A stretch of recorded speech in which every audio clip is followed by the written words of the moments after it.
It's politics. If you stand up and say you're opposed to this.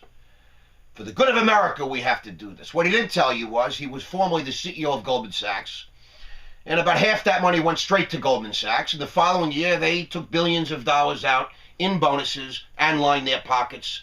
And, Paulson's back in bed with them now. What a shock after leaving government. He did his thing. He made sure everybody was funded in the worst environment in history. When you and I are suffering, these guys are living off the fat of the land. And it was money that was taken from us and our children. And that's not okay. Now, I am under arrest. Anything I say can and will be used against me in a court of law. So, I've got some pretty big balls to sit here and talk to you like this, because if I end up in trial, which would happen sometime in 2011, they're going to play this shit in front of the jury to hurt me, to deprecate me, to make me seem less than, and in the eyes of a jury.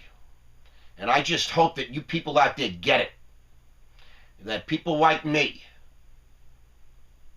that are innocent don't get on television, don't go on the internet, don't scream from the street corner, I didn't do it. Go after the people that did do it. 10 million jobs were burned. They ain't coming back. I don't care what Obama says. I don't care what Congress says. They ain't coming back.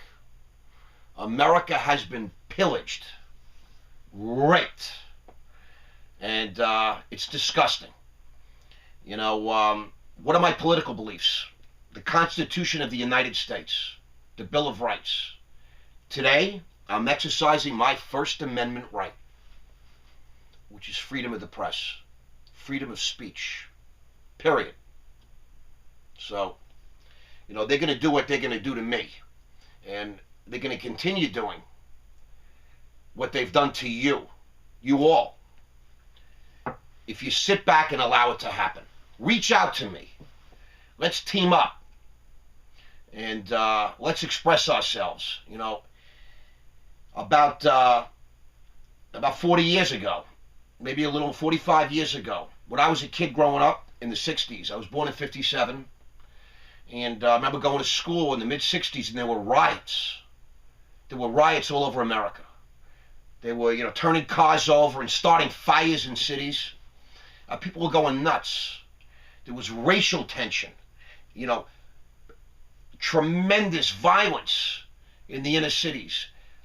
Craziness on college campuses. They were protesting the war. They were protesting, racial inequality. They were marching on college campuses because they wouldn't allow black kids to attend. Now, can you imagine? This was less than 50 years ago. In America, the beautiful. I'll never forget, there was this lunatic, Dr. Martin Luther King. He organized a 1 million man march on Washington, D.C.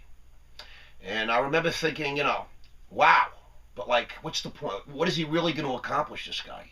Because I didn't get it. I was young. And, you just feel small. A drop in the ocean. You're a drop in the ocean. What does it mean?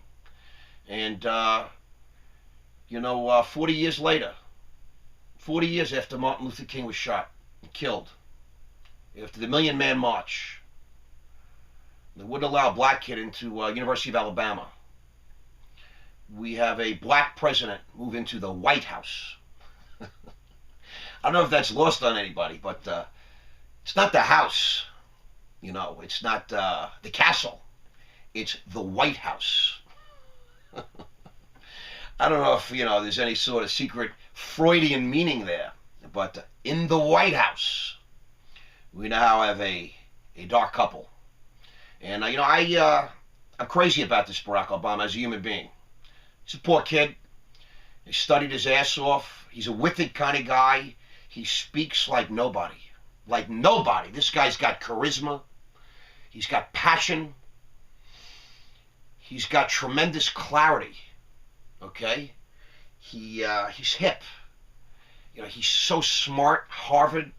He was the editor of Harvard Law Review. To be a black guy at Harvard and become president of the Law Review. I mean, if it's becoming president is easy. I mean, that is, the club. And this guy gets into the White House and he does absolutely nothing. What a disappointment this guy is.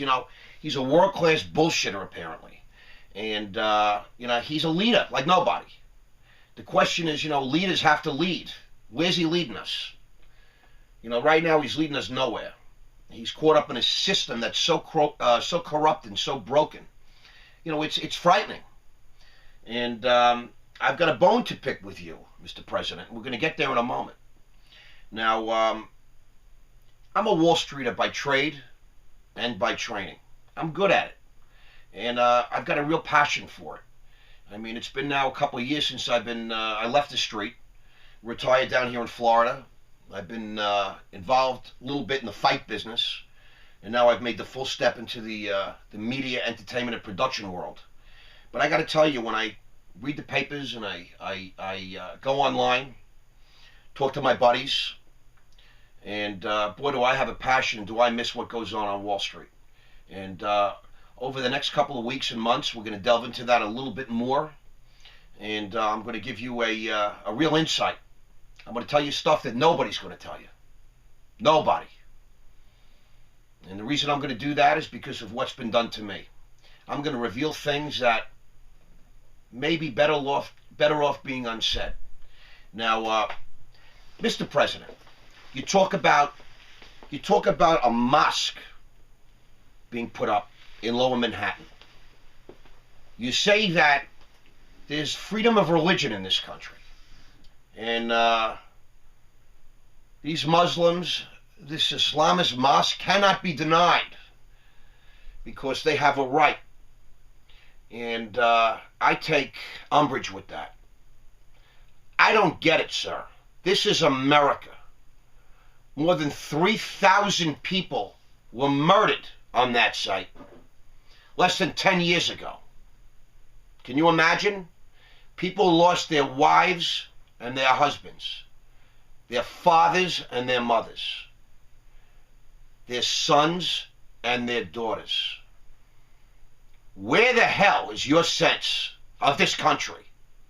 The national pride as an American. Who killed these people? There were 19 men involved. Every one of them was an Islamic extremist. There weren't a bunch of chubby Italians coming from the old country. There weren't a bunch of, noisy Asians or pushy Jews. These were fundamentalists. They were Islamic extremists. Now you want to allow them to put up a mosque where these Americans were murdered, not by them. It's not their issue. But where's your sensitivity?